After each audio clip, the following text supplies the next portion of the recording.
Muy buenas noches con todos. Me presento, mi nombre es Geraldi Olano Chuquihuanga. Les doy la bienvenida a cada uno de ustedes a esta tercera ponencia realizada por la Universidad Católica Los Ángeles de Chimbote. El título de nuestro proyecto es Prestación del Servicio Social Universitario, Orientación en Cuidados de la Salud Mental, año 2022. El tema para esta noche se titula Expresión y Control Emocional. Pero antes de ello vamos a aportar brevemente lo que significan las emociones. ¿Qué concepto tienen ustedes sobre las emociones? Si citamos al psicólogo Daniel Goleman, nos mencionó en el año 1995 que todas las emociones son impulsos para actuar. Cada persona posee emociones. Cabe mencionar que también las emociones son planes instantáneos para enfrentarnos a la vida que la evolución nos ha inculcado. Son también impulsos arraigados que nos llevan a actuar. Entonces, como ya tenemos un concepto, ¿qué son las emociones? A continuación vamos a hablar los tipos de emociones que existen. Según el psicólogo Paul Ekman, nos estableció las siguientes 6 emociones básicas que tiene el ser humano. Como primer punto, tenemos la ira. Segundo punto, la alegría. Tercer punto, el asco, la tristeza, sorpresa y miedo. Por su parte, el psicólogo Robert propone 8 clases de emociones. Veamos cuáles son.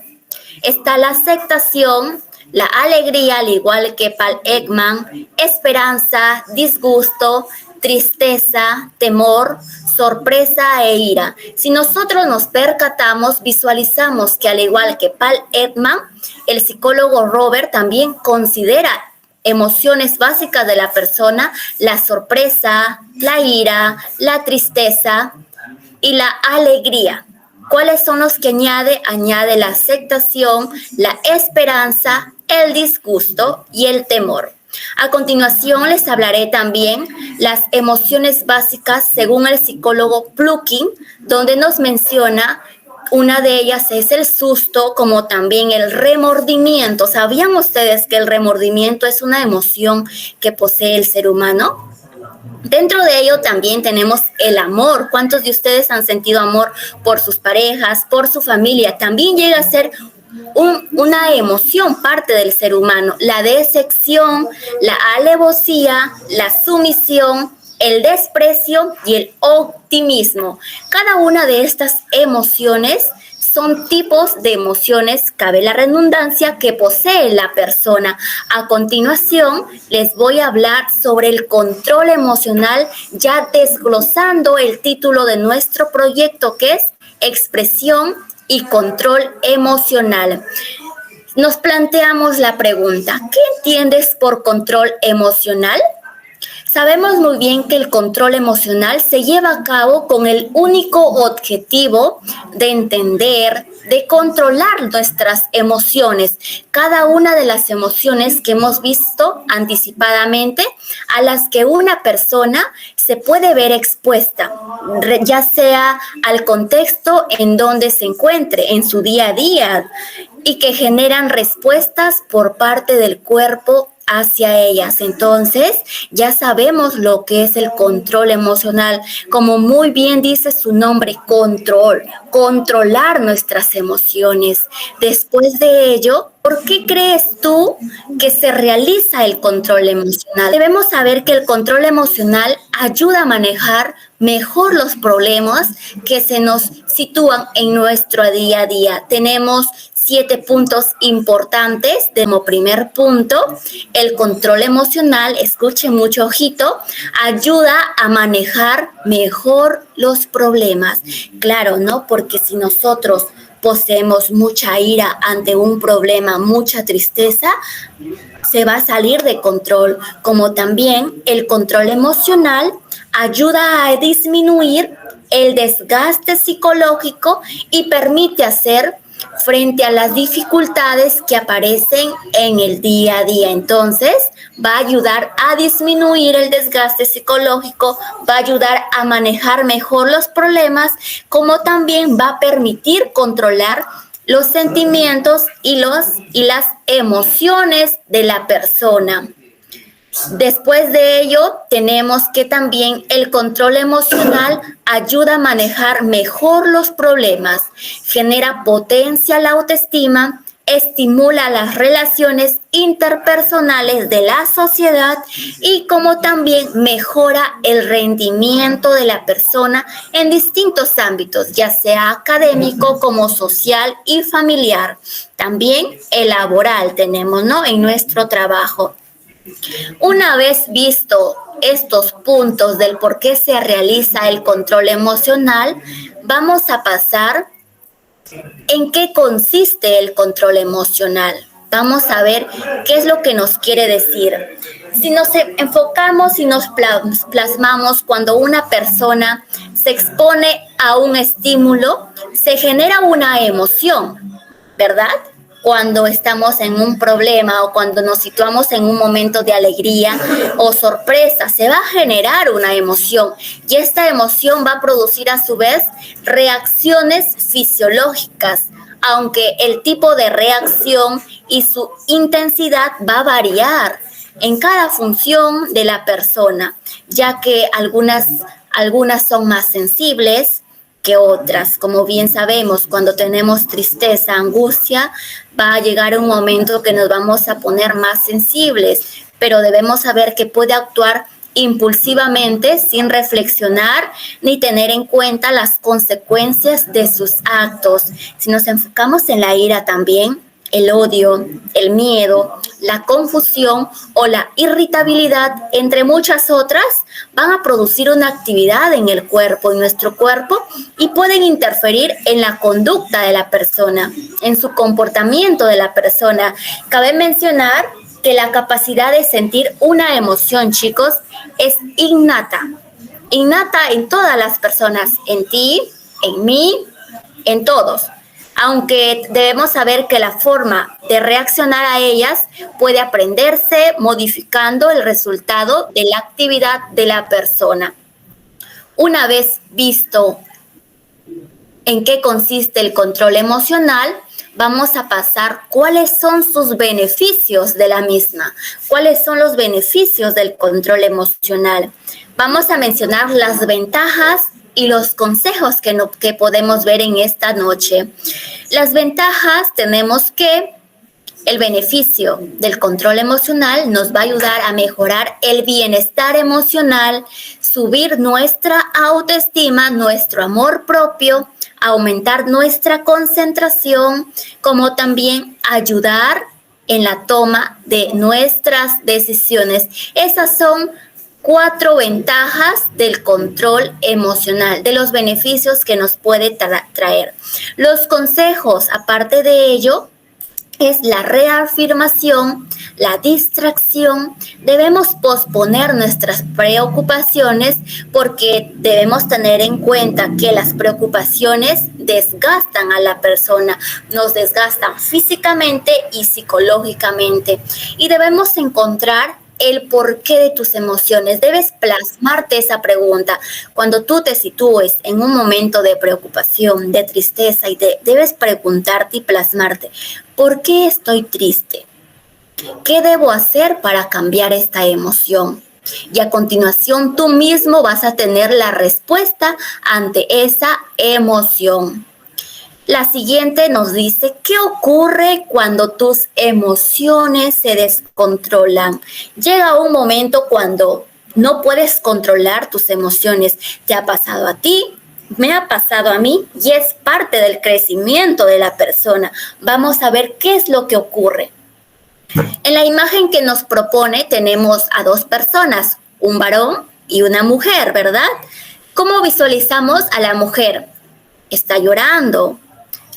Al igual que la otra persona, como que quiere llorar, se sitúa en un ámbito de angustia, preocupación, etcétera, ¿no? ¿Y qué crees tú que ocurre? Significaría anular esta respuesta para la que estás programado genéticamente. No vas a poder evitar sentir emociones, sino que más emociones te van a venir. Debemos saber que las emociones están ahí porque tienen una función evolutiva, un sentido biológico de supervivencia. Una vez visto qué es lo que ocurre cuando tus emociones se descontrolan, vamos a pasar a las técnicas. Vamos a ver qué técnicas puedes aplicar tú para que controles tus emociones. Las emociones, chicos, son reacciones naturales. No crean que estar triste es algo anormal. Es normal. Nuestras reacciones de acuerdo a nuestras emociones son naturales, al igual que en las antiguas ponencias que he venido diciendo, que la ansiedad es parte de la persona. Sentir ansiedad es normal, pero ya dejarlo de que crezca, ya eso se convierte en algo ya muy peligroso. Son naturales las emociones porque nos permite ponernos en alerta ante determinadas situaciones que implican peligro, amenaza, frustración, etc. Voy a presentar 11 técnicas de control emocional. Veamos cuáles son. La primera técnica, y que siempre está ahí, es la respiración profunda. ¿Ustedes lo practican? Creo que ello ya queda una respuesta individual, ¿no? Pero deben saber que la respiración profunda ayuda a controlar diversas situaciones. Te encuentras triste, respira profundo, inhala por 8 segundos y bota tu respiración, exhala por 5 segundos y vas a ayudarte a controlar. Por ello es que las técnicas de control emocional han considerado la de respiración profunda. También tenemos la detención del pensamiento, colocar un stop a lo negativo que tú estás pensando. Más adelante vamos a ver las distorsiones cognitivas que tiene el pensamiento. Tienes que decir stop. No, ¿qué estoy pensando? Muchos de nosotros pensamos en el futuro y eso es un desgaste para cada uno de nosotros. Otras de las técnicas del control emocional está la relajación muscular. ¿A quién no le gusta hacer ejercicios? Bueno, últimamente mi persona se ha olvidado de hacer ejercicios, pero es bueno relajarnos muscularmente, salir a correr, de pronto saltar, bailar, etcétera. Tantas cositas de ejercicios que existen para relajarnos. Ello ayuda a liberar el estrés, a liberarnos de los pensamientos negativos. Muy aparte de ello existe el ensayo mental. Después del ensayo mental tenemos la regulación del pensamiento. En la regulación del pensamiento, después nos menciona el razonamiento lógico. ¿Qué es lo que quiere decir, Geraldi? No comprendo. Cuando tú sientes que tus emociones se han descontrolado, realiza ejercicios matemáticos. Es muy bueno y es muy recomendable. También distraerte, la distracción. Juega, ponte a dibujar, ve a un campo, siéntate y medita, haz yoga. Es muy importante también y te va a ayudar para que controles tus emociones. Como también está la autorregulación. Cabe mencionar que dentro de ello la utilidad de cada una de ellas, de cada una de las técnicas que he mencionado, que han sido 11, sirven para gestionar tus emociones. Debemos saber que cuanto menos, se va a volver más dudosa. Muy bien, ahora sí vamos a pasar a las estrategias que aborda el control emocional. Tenemos como primer punto, aprópiate de lo que sientes. No eches la culpa a las demás personas de lo que tú estás sintiendo. Tú debes hacerte cargo, hacerte responsable de lo que sientes, de lo que piensas. El otro punto es, analiza el contexto. Permítete vivir tus emociones, no es malo, es algo natural. Afronta cada una de ellas. Tómate el tiempo para entender lo que estás sintiendo, como yo les mencioné. Deben plantearse la pregunta, ¿por qué tengo esos pensamientos? ¿De qué me están sirviendo? ¿A dónde me va a conllevar? Debes analizar el contexto y permite vivir cada una de esas emociones y date el tiempo para entender lo que estás sintiendo, ya sea en la situación de tristeza, alegría u sorpresa. tenemos utiliza las palabras adecuadas. No te reproches, no te digas soy una cobarde, tantas palabras negativas que existen, pero debes utilizar las palabras adecuadas. Es una estrategia que les estoy mencionando para abordar el control emocional. Después de esas estrategias, permítanme mencionarles también el componente. La siguiente diapositiva. El componente esencial del control de emociones es cognitivo.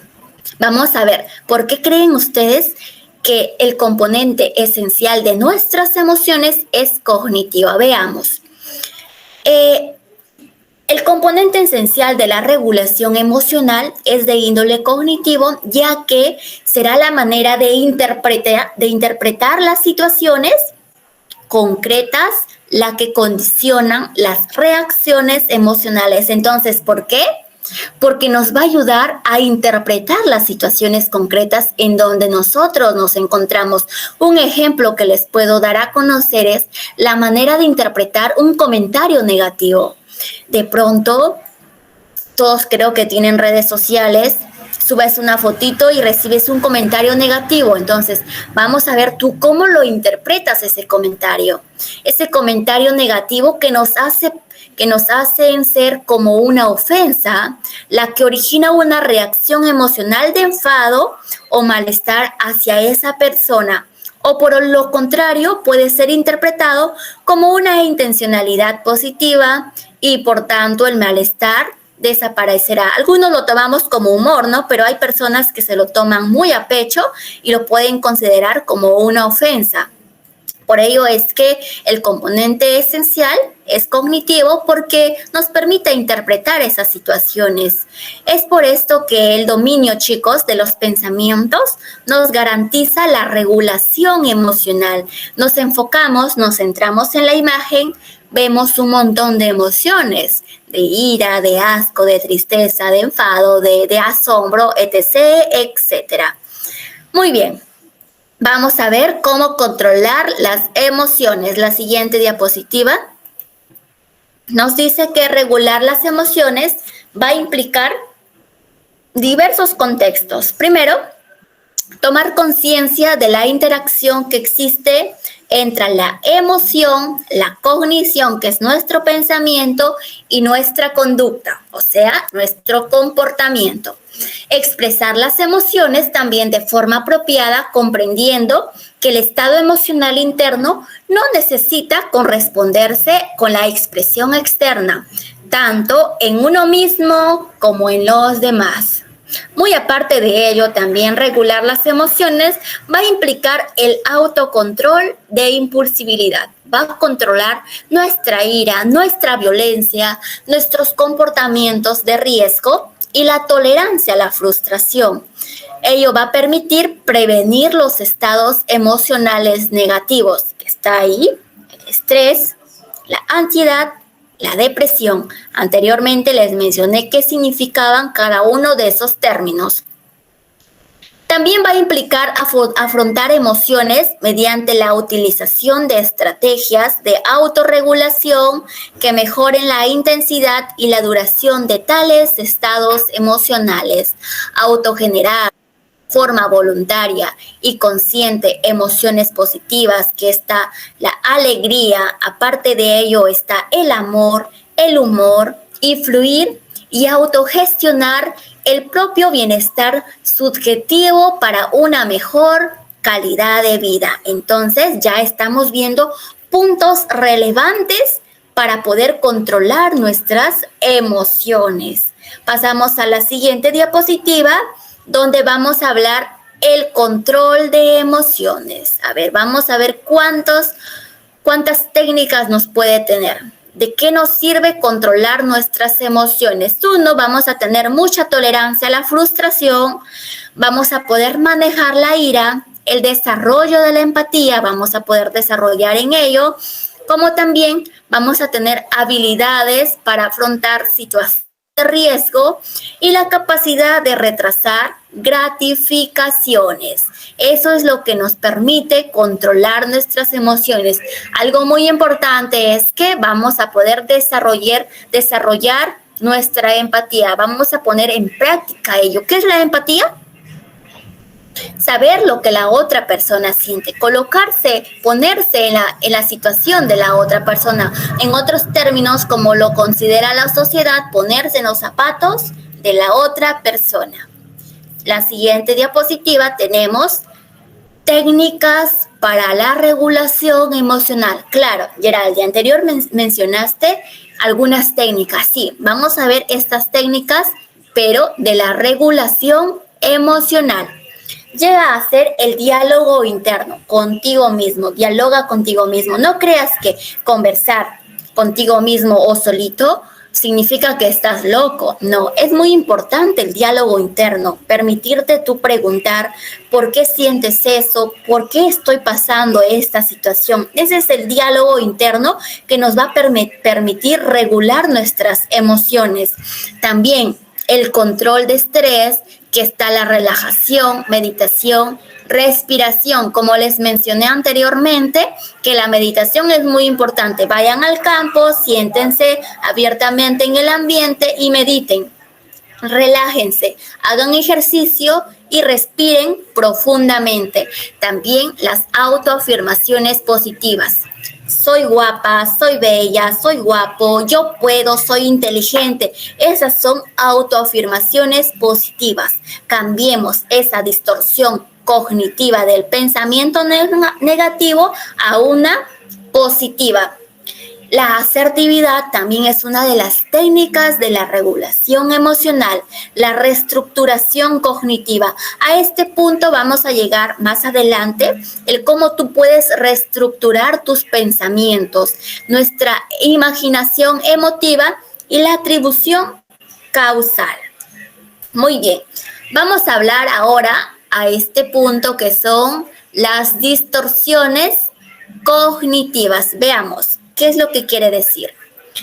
Las distorsiones cognitivas, según Beth, que es el padre de esto, nos menciona que consiste en la predisposición para procesar información de acuerdo con los códigos contenidos en los esquemas cognitivos. Entonces, las distorsiones cognitivas juegan un papel importante en la persona, ya que va a permitir procesar la información. Como les comenté, ya sean pensamientos negativos, más los pensamientos negativos. Entonces ya dependerá de ti que busques ayuda para poder trabajar en ello. Mayormente ello va con el TCC, que es la terapia cognitivo-conductual.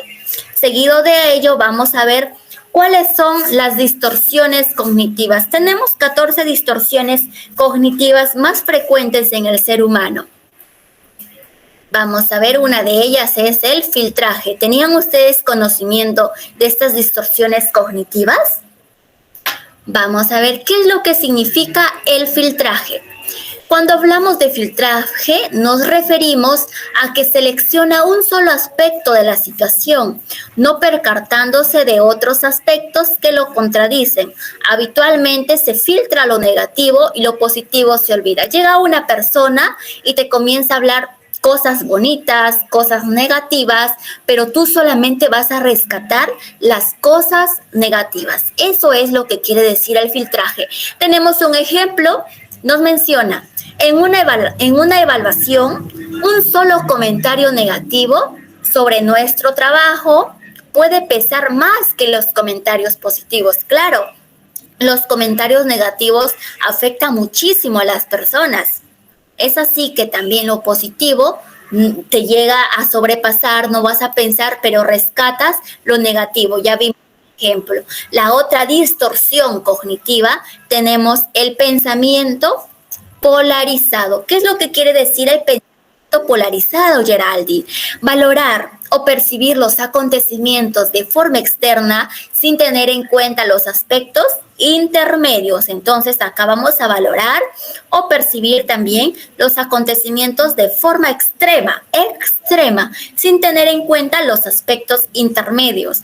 Las cosas se valoran como buenas o malas. Ejemplo, si no soy perfecto, solo podré ser un fracaso. Ese es el pensamiento polarizado. Vas a percibir cosas negativas, extremas, ¿no? Acontecimientos de forma muy extremo, sin tener en cuenta los aspectos intermedios. Como tercer pensamiento cognitivo, que es una distorsión, tenemos la sobregeneralización. Significa que se produce una conclusión generalizada a partir de un incidente simple o un solo elemento de evidencia. Ahí están las palabras claves. Por ejemplo, tenemos todo, nadie, nunca, siempre, todos, ninguno. Para contrarrestarlo, conviene preguntarse, chicos, ¿cuántas veces ha ocurrido eso realmente? ¿Hay algún caso contrario que demuestre que no siempre es así? Esa es la sobregeneralización. Casi nunca me hace caso el profesor. Siempre me pasan estas cosas. Nunca he salido de paseo. Estás sobregeneralizando las cosas, sobregeneralizando la situación, porque sí ha salido, porque sí el profesor te ha hecho caso en algunas circunstancias, pero tú lo sobregeneralizas diciendo que nunca, que siempre, que nadie, etc. Después de la sobregeneralización, tenemos la interpretación del pensamiento. En la interpretación del pensamiento es una tendencia a interpretar sin base alguna, los sentimientos e intenciones de los demás. Entonces, como bien dice el nombre, interpretas el pensamiento, no teniendo base alguna. Vas a interpretarlo de acuerdo a lo que tú piensas. Las palabras claves dentro de ello están: eso es por qué, eso se debe a, para contrarrestarlo debemos saber que preguntarnos la siguiente pregunta. ¿Qué pruebas tengo para suponer eso? ¿Puedo hacer algo para comprobar si esa suposición es cierta? Acá nos creemos nosotros videntes. Interpretamos lo que la otra persona realiza. Ya, eso se debe a que ha pasado esto. Interpretamos, nos creemos videntes o en otras palabras nos creemos brujitos, ¿no? Esa es la interpretación del pensamiento. Cuando hablamos de la visión catastrófica, cuando mencionó lo que es la palabra catastrófica, se me puede venir a la mente algo desalmado, ¿no? Que ha pasado, algo muy feo, algo que ya explotó, que llegó a su límite, pero haciendo énfasis a la visión. ¿Qué es lo que dice? Ponerse sin prueba alguna en la peor para uno mismo. Y la palabra clave de este pensamiento distorsionado es y sí. Para contrarrestarlo, chicos, conviene dejar de anticipar, centrarse en el presente y valorar las posibilidades. Centrémonos en el presente, vivamos el presente. Claro, es muy conveniente pensar que en el futuro voy a hacer planes, ¿no? Es muy bonito, pero vivamos el presente, porque si nosotros pensamos en el futuro, eso va a llegar a un punto de consumirnos y estar piense y piense y piense. Y si no se logra, nos vamos a sentir muy mal. En la personalización, debemos de tener en cuenta que esta distorsión de la personalización se suele acompañar con la tendencia a comportarse continuamente con los demás. Acá va a influir mucho lo que es tu comportamiento en la sociedad, tu conducta, el cómo te comportas. Por lo tanto, son palabras claves de esta distorsión. ¿Lo dices por mí? ¿O hago esto mejor? ¿O hago esto peor? ¿Qué tal? Dice, ¿no? Esas son las palabras claves de la personalización. Después de la personalización, tenemos el siguiente, que es la falacia de control. Muy bien, cuando hablamos de falacia de control, consiste en cómo la persona se ve a sí misma como responsable de todo lo que ocurre a su alrededor. Esa persona que posee este pensamiento distorsionado va a ser caracterizado mayormente como tú crees que te ves a sí mismo alrededor de las personas. Un ejemplo, yo estoy exponiendo en estos momentos y se me viene esa falacia de control, ese pensamiento distorsionado que puede ser que de pronto ustedes me ven fea. Yo digo, uy, no, mis compañeros o mis beneficiarios me están viendo fea, ¿qué estarán diciendo? ¿Estarán criticando de mí? Esa es una falacia de control que yo tengo ese pensamiento distorsionado. Influye muchísimo la baja autoestima. Se ve a sí misma sin ningún tipo de control sobre los acontecimientos de su vida. Existen palabras claves dentro de ello que son: no puedo hacer nada porque me sucedió alguna cosa, solo me sentiré bien si yo soy responsable de todo. Esa es la falacia de control, es un pensamiento distorsionado. Falacia de justicia. Consiste en valorar como injusto todo aquello que no coincide con los deseos. Coincide con los deseos. Las palabras claves son: no hay derecho a, es injusto que, sí de verdad. Entonces, a eso se refiere lo que es la falacia de justicia. Después, el razonamiento emocional va a consistir en creer que lo que la persona siente emocionalmente es lo verdadero. Las emociones sentidas se consideran como hechos objetivos y no como interpretaciones subjetivas. Después de ello tenemos lo que es la falacia del cambio. La persona en este pensamiento suele creer que para cubrir sus necesidades son los otros quienes han de cambiar primero su conducta. Por ejemplo, ante sus problemas de relaciones, los problemas solo se solucionarán si mi compañero cambia. Esa es la falacia de cambio. El otro es etiquetas globales.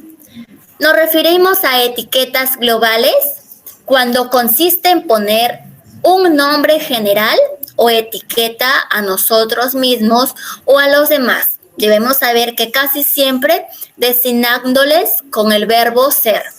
Las palabras claves es soy un tonto, soy un inútil, no sirvo para nada, son unos, etc. Esas son las etiquetas globales que tú tienes desde tu perspectiva, pero vas a colocar un nombre en general a la situación, al contexto en donde te encuentras. También tenemos la culpabilidad, que es atribuir la responsabilidad de los acontecimientos totalmente a uno mismo o a otros sin base suficiente y sin tener en cuenta otros factores. Ahí tú vas a culpar a otras personas cuando la responsabilidad es tuya. Después de la culpabilidad tenemos el siguiente, que es los deberías o autoexigencia inflexible. Ahí es donde la persona se comporta de acuerdo a unas reglas, de acuerdo a unas normas exigentes e inflexibles sobre cómo deberían de suceder las cosas.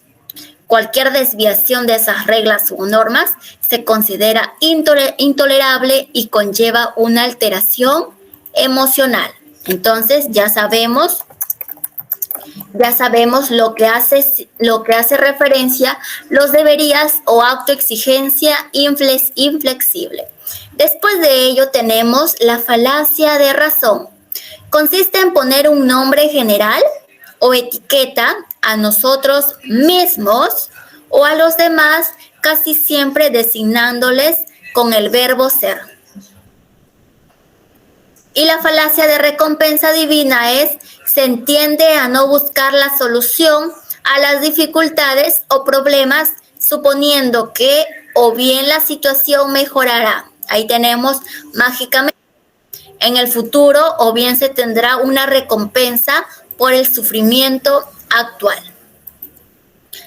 Muy bien, una vez ya terminando estas 14 distorsiones cognitivas que toda persona posee, nos plasmamos la pregunta: ¿qué puedes hacer para ir poco a poco escuchando tus emociones? Como les mencioné anteriormente, permítete enfocarte en la situación, permítete sentirlas tus emociones. Entiende su origen, el por qué me proviene ello. Debes expresar esas emociones y valorar la dimensión y canal de tu expresión. Saben muy bien que permitir sentirlas va a cumplir una función y pueden aportarte mucha información sobre ti misma. Y entender el origen nos va a permitir la situación, saber en qué situación nos encontramos, las personas, circunstancias que te hacen sentir de una determinada manera. Expresarlas, evidentemente, no en todas las situaciones o contextos, sentimos que nos podemos expresar emocionalmente. Cuando no sea posible, chicos, busquen ayuda en el momento. Y valorar la dimensión hace referencia a que de tal manera que la expresión sea una vía de solución de conflictos, no de creación, siendo consciente de tus necesidades, pero respetando las necesidades de los demás. Muy bien, por último voy a mencionar las recomendaciones, consejos y conclusiones. Les puedo brindar 6 consejos importantes para mejorar tu control emocional. La regulación, no represión. Regulación, no represión. Identifica tu sentimiento. Comienza a escribir en un diario. Plasma todo lo que has pasado, lo que has vivido en tu día a día. Las respiraciones profundas que son muy importantes. Meditar regularmente y permítete seguir siendo muy expresivo.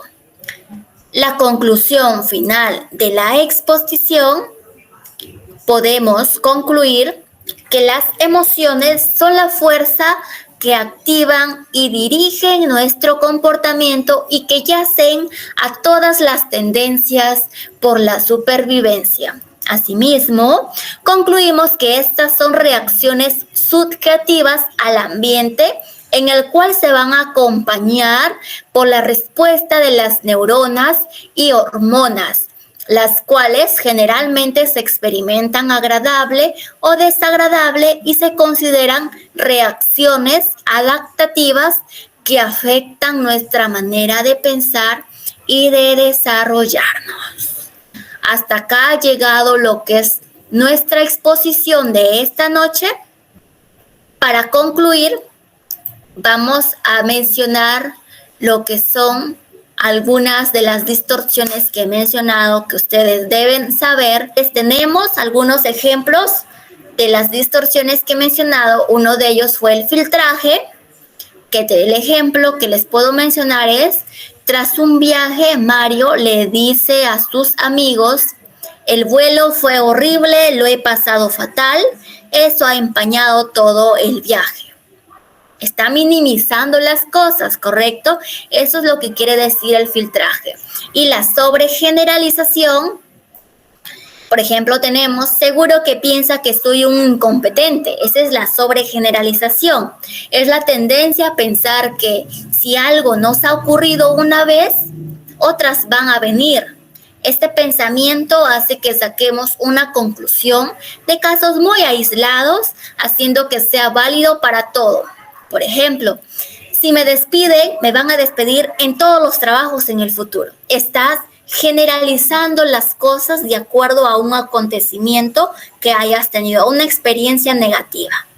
La visión catastrófica, tenemos que se espera el desastre, la persona se entera o escucha un problema y empieza a decirse: ¿y si estallara la tragedia? ¿Y si me sucede a mí? Esa es la visión catastrófica. Tienes una visión a futuro. Las etiquetas globales, tenemos por ahí unos ejemplos que podemos decir: es un tacaño. Visualizamos a una persona y decimos: es un tacaño. Seguro que tiene mucho dinero. Mira el bolso que lleva. Vemos que lleva ropa de marca, ya decimos, es millonario, tiene mucho dinero. También debe ser muy aburrido por no salir a fiestas. No ha hablado con nadie desde que ha llegado y soy un triunfador. También llega a ser una etiqueta global. Global hace referencia a todo, ¿no? Conlleva a toda la sociedad. Y por último, la culpabilidad, que como ejemplo, no he pasado, el examen porque el profesor no me considera un buen estudiante. Como primer ejemplo, y el otro es, estoy engordando porque mi pareja pone comida grasienta. Ese es el segundo ejemplo de la culpabilidad. Echas la culpa a otras personas y no te responsabilizas de lo que tú realizas, de tus propios actos, de tus propias acciones. Muy bien, hasta acá hemos llegado con nuestra exposición. Agradezco su tiempo, agradezco su atención y espero que para la próxima ponencia nos puedan acompañar. Eso sería todo. Muchas gracias.